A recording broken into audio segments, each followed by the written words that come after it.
요한일서 2장 18절에서 23절 말씀입니다. 아이들아, 지금은 마지막 때라. 적그리스도가 오리라 하는 말을 너희가 들은 것과 같이 지금도 많은 적그리스도가 일어났으니 그러므로 우리가 마지막 때인 줄을 아노라. 그들이 우리에게서 나갔으나 우리에게 속하지 아니하였나니 만일 우리에게 속하였더라면 우리와 함께 거하였으려니와 그들이 나간 것은 다 우리에게 속하지 아니함을 나타내려 함이니라. 너희는 거룩하신 자에게서 기름 부음을 받고 모든 것을 아느니라. 내가 너에게 쓰는 것은 너희가 진리를 알지 못하기 때문이 아니라 알기 때문이요 또 모든 거짓은 진리에서 나지 않기 때문이라. 거짓말하는 자가 누구냐? 예수께서 그리스도이심을 부인하는 자가 아니냐?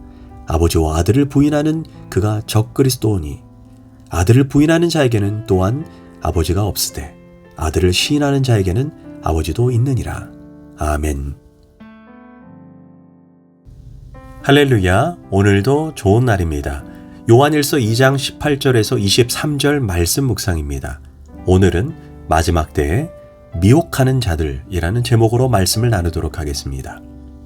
우리가 불후의 명작이라고 알고 있는 작품들 대부분 사람을 속이기 위해 만들어진 모조품들이 많다고 합니다.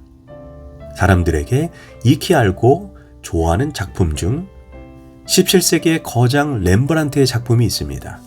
전 세계적으로 약 1만 명의 사람들이 그의 그림을 고가에 구입해서 가지고 있다고 합니다. 그런데 충격적인 것은 전문가들에 의하면 그 1만 점 가운데 진짜 렘브란트의 그림은 몇 개가 안 된다고 말합니다. 사람들은 가짜에 속아 막대한 돈을 주고 사서 걸어두고 그 그림이 진짜인 줄 속고 좋아하는 것입니다. 이처럼 귀한 모든 것에는 반드시 모조품이 있습니다. 이단 연구가인 탁지엘 씨에 의하면 한국에만 자칭 하나님이 12명이 있고 자칭 재림 예수가 37명이 넘는다고 합니다. 그렇다면 전 세계적으로 얼마나 많은 예수님들이 있겠습니까? 그럼 왜 이렇게 기독교는 사이비 종파와 이단이 많을까요? 대답은 하나입니다. 기독교가 진짜 진리이고 진짜 명품이기 때문입니다. 고로 가짜들인 모조품들이 나타나서 성도들을 미혹하고 혼란스럽게 하는 것입니다. 우리가 속지 않기 위해서 반드시 성경의 기준을 명확히 알아야 합니다. 사도 요한은 18절에서 지금은 마지막 때라 이렇게 선언합니다. 그렇다면 도대체 그 마지막 때는 언제입니까? 히브리서 1장 1절과 2절에 의하면 옛적에 선지자들을 통하여 말씀하신 하나님이 이 모든 날 마지막에는 아들을 통하여 우리에게 말씀하셨으니, 즉 예수님께서 이 땅에 오셔서 우리에게 하나님의 나라를 전파한 시점부터 마지막 때가 시작된 것입니다. 그런 점에서 사도 요한이 살던 시기를 말세라고 한다면 현재 우리가 살고 있는 이 시기는 말세 중에도 말세인 말세 지말이라고 할 수 있습니다.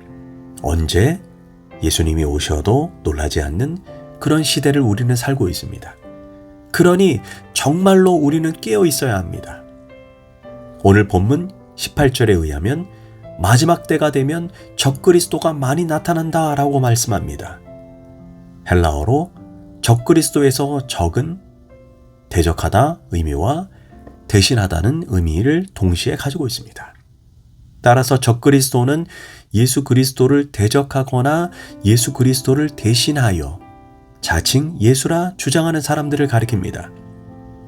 역사 속에서 적그리스도는 다양한 모습으로 나타났습니다.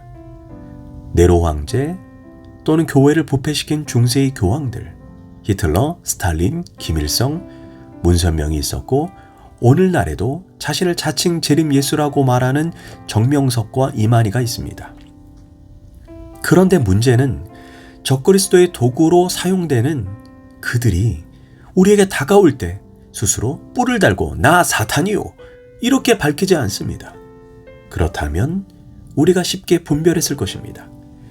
그들은 매우 친절한 모습으로 오래된 친구처럼 마치 나의 아픔을 나의 절망을 모두 다 이해한 사람처럼 그렇게 친근히 접근합니다. 그러나 그 안에는 우리의 인생을 속이고 도둑질하고 죽이고 멸망시키려는 악한 의도를 숨기고 있는 사탄의 화신들입니다. 마치 가룟 유다가 예수님에게 키스하며 친절하게 다가오지만 그 안에는 예수님을 은 30냥에 팔아넘기려는 악한 의도가 있는 자들입니다. 그렇다면 이단의 특징을 우리가 한번 살펴보도록 하겠습니다. 19절입니다. 그들이 우리에게서 나갔으나 우리에게 속하지 아니하였나니. 즉 이들은 처음에는 우리에게서 나갔으나 그 마지막은 우리에게 속하지 않은 자들이다. 그 의미입니다. 그래서 이단이라고 하면 같을 이에 달을 단입니다. 처음은 그럴싸하고 같은 것 같지만 그 끝이 다른 것입니다. 끝을 속이는 것입니다. 과거 이단들 대부분 교회에서 나온 사람입니다.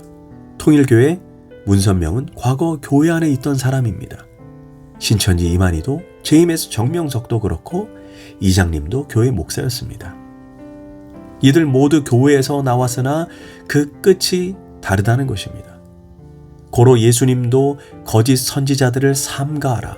그들의 열매로 그들을 알지니 가시나무에서 포도를 또는 엉겅퀴에서 무화과를 따겠느냐 이렇게 말씀했습니다. 그 사람의 행위와 맺는 열매를 보고 분별하라는 것입니다. 또한 히브리서 13장 7절에서 하나님의 말씀을 너희에게 일러주고 너희를 인도하던 자들을 생각하며 그들의 행실의 결말을 주의하여 보고 그들의 믿음을 본받으라. 즉 자신이 아무리 생명이 있다고 외쳐도 그 사람이 맺는 열매가 흑암이면 그것은 가짜입니다.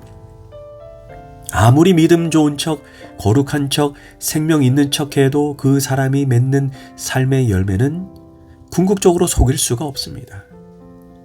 그렇다면 이 마지막 때 우리의 영혼을 도둑질 당하지 않기 위해 우리가 어떻게 거짓 선지자와 적그리스도를 분별할 수 있을까요? 우리는 세 가지를 기억해야 합니다. 첫 번째, 반드시 성령의 조명하심이 있어야 합니다. 20절입니다. 너희는 거룩하신 자에게서 기름 부음을 받고 모든 것을 아느니라. 여기에서 거룩한 자에게 기름 부음을 받은 자들은 모든 것을 알고 분별한다 이렇게 말합니다. 여기에서 기름 부음은 성령님을 의미합니다. 우리는 성령님의 조명하심이 없다면 이단을 결코 분별하지 못합니다. 성령님은 우리의 영적인 눈, 은폐된 눈, 우리의 닫힌 눈을 열어 진리를 보게 하시는 분입니다. 고로 성령님께 조명하심을 구하는 것이 너무나 중요합니다. 성령님의 조명하심이 없으면 말씀을 읽어도 올바르게 깨닫지 못합니다. 바리새인들을 보십시오. 하루에 몇 시간씩 성경을 읽었지만 정작 메시아가 왔을 때 그들은 알아보지 못하고 심지어 예수님은 십자가에 못 박았습니다. 고로 성령의 조명하심이 없으면 눈이 있어도 보지 못하고 귀가 있어도 듣지 못하는 것입니다. 성령의 조명하심이 없이는 이것이 성령의 역사인지 사단의 역사인지 도저히 우리는 분별하지 못합니다. 우리가 성령의 조명하심을 구하면 성령님은 우리에게 성령의 감동을 허락해 주십니다. 이것은 잘못된 길이다. 이 길에서 벗어나라. 너의 영혼을 도둑질하는 자다. 우리가 성령의 조명하심을 구했다면 어쩌면 많은 성도들이 지금 이단의 미혹에 빠지지 않았을 것입니다. 사실 이 미혹이라고 하는 것, 영적인 미혹이라고 하는 것이 얼마나 무서운지 모릅니다. JMS 정명석은 자신의 씨를 받아야 구원을 얻을 수 있다고 말합니다. 이처럼 황당한 말에 미혹의 대상이 되는 학생들이 소위 지성의 탑이라고 불리우는 서울대, 연세대, 고대, 이화여대, 숙명여대 학생이라는 게 이해가 되십니까? 이처럼 성령의 조명하심이 없으면 우리는 그것이 생명의 길인지 사망의 길인지 도저히 분별할 수 없게 되는 것입니다. 둘째, 하나님의 말씀을 명확하게 알고 있어야 합니다. 21절입니다. 내가 너희에게 쓰는 것은 너희가 진리를 알지 못하기 때문이 아니야. 알기 때문이요. 또 모든 거짓은 진리에서 나지 않기 때문이라. 우리가 이단에게 넘어가는 가장 큰 이유는 말씀을 모르기 때문입니다. 건강한 신앙은 반드시 말씀에 근거한 신앙입니다. 아무리 분위기가 좋고 감동적이고 찬양이 뜨겁고 황홀한 체험들이 있다 해도 그것이 기독교 신앙의 본질이 아닙니다. 이단들은 진리 자체보다 보고, 느끼고, 체험하고, 접촉하는 것을 더 중요하게 앞세워 사람들을 미혹합니다. 말씀이 없이 신앙생활하는 사람, 말씀이 없는 기도생활, 말씀 없는 성령, 말씀 없는 열정은 안타깝게도 누군가 그럴싸하게 잘못된 말씀을 가르쳐주면 금세 이단에 빠지고 넘어집니다. 그래서 바울은 우리에게 이렇게 권면합니다. 내가 진리의 말씀을 옳게 분별하며 부끄러울 것이 없는 일꾼으로 인정된 자로 자신을 하나님 앞에 드리기를 힘쓰라. 성경을 얼마나 잘 알고 있습니까? 교회를 아무리 오래 다녀도 성경 한번 제대로 읽지 않은 이들은 너무나 위험하고 너무나 미혹되기 쉬운 사람들입니다. 겉만 번지르르 하고 속이 텅 비어있는 신앙생활을 하니 사탄의 시험과 유혹에 끊임없이 넘어지는 것입니다. 우리는 성경으로 돌아가야 합니다.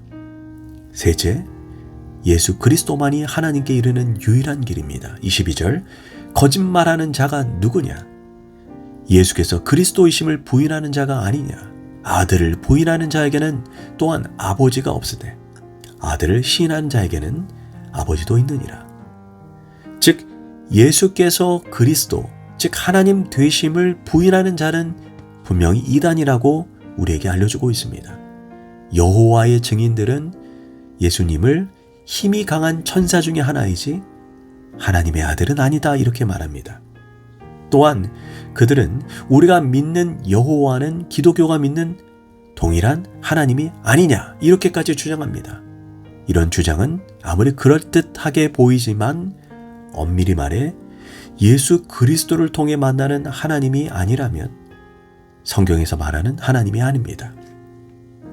요한복음 14장 6절에서 예수께서 이르시되 내가 곧 그 길이요 그 진리요 그 생명이니 나로 말미암지 않고는 아버지께로 올 자가 없느니라.